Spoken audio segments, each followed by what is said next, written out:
As the women's division continues to take centre stage on NXT, a loaded triple threat match will determine Kendall Gray's next challenger for the Women's Championship. Kalani Jordan, Kelly Armstrong and former champ Lola Vice have all staked their claim. The bout could also make Vice's swan song from NXT if she's unsuccessful. That was the main talking point coming into the show, but there's also several other stuff, including the Tag Team Championship match between the Vanity Project, Sean Legacy and Dorian Van Dux that opened the show.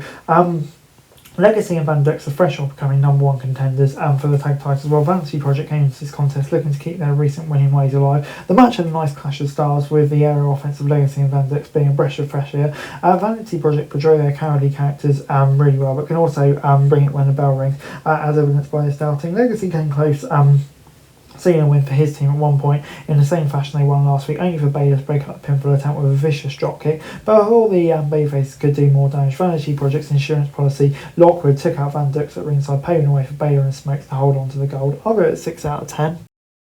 Tristan Angels then took aim at Shalida Hill for not only getting him beat by him at the Gam, but he proceeds to pull out Hill's fake tooth and smash it on the steel set. Hill interrupted from the big screen, telling Angels that the fake tooth may have helped his smile, but losing it helped his mind. Hill laughed manically and warned Angels by saying the fog is coming as the fog flooded the entrance area. Interesting. As we then moved on to Naraku versus Tate Wilder, this marked Naraku's first match since coming out short against Tony D at the Gam. Wilder hasn't wrestled since early June, so this was a chance to get finally win in his column. Of course, this was designed to be more of a showcase from Naraku, and Wilder had basic moves, but he has yet to connect with the crowd really. The two had a fairly average outing, culminating with Naraku quickly and decisively putting Wilder away for the win. Tony D emerged afterwards to attack Naraku and fight off a few security guards. I'll go with 5 out of 10. As we then moved on to the Women's North American Championship match between Zara and Nikita Lyons, Lizzie Rain and Izzy Dane. After Diggs became number one contender in last week's show, an injury she suffered over the weekend at a live event led to her being pulled from the match, and it led to this fatal four-way. This was almost identical to last week's fatal four-way in the action,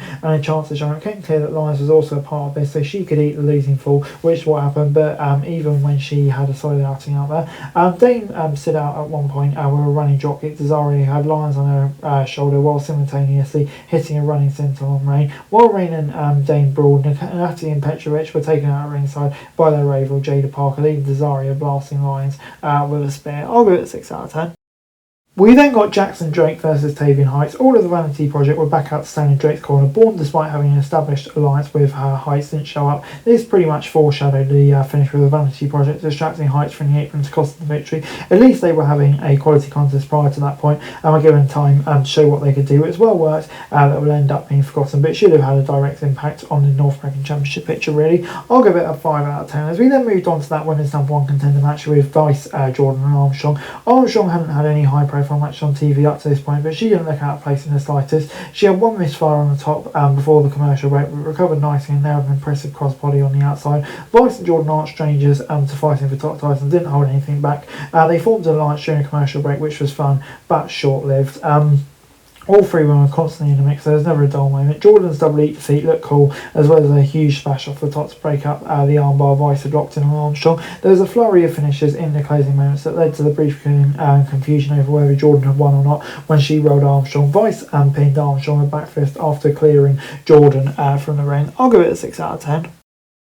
Although Heatwave isn't for another month and a half, NXT is doing a solid job of keeping things moving in the meantime, with multiple contenders being crowned and championships being defended. However, it would benefit for a brand focus on individual stories instead of throwing everyone into multi-person matches. On last two episodes, we've seen 3 fatal four-ways, 1 triple threat. It helps to have match of the stakes, but it's even better to have characters with clear arcs.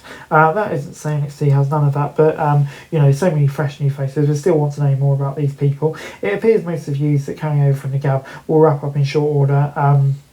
Obviously Tony D, Naraku, etc, etc. Virtually anything with the women's division delivers, but the rest could do a bit of a boost. I'm going to give it a 6 out of 10. That's it for this video. Thanks very much for watching. Remember to like, share, subscribe, follow us on our socials, link in the description below for daily wrestling news, meme and content. Subscribe to our other channels on screen right now, that'd be greatly appreciated. Thanks very much for watching. Peace out.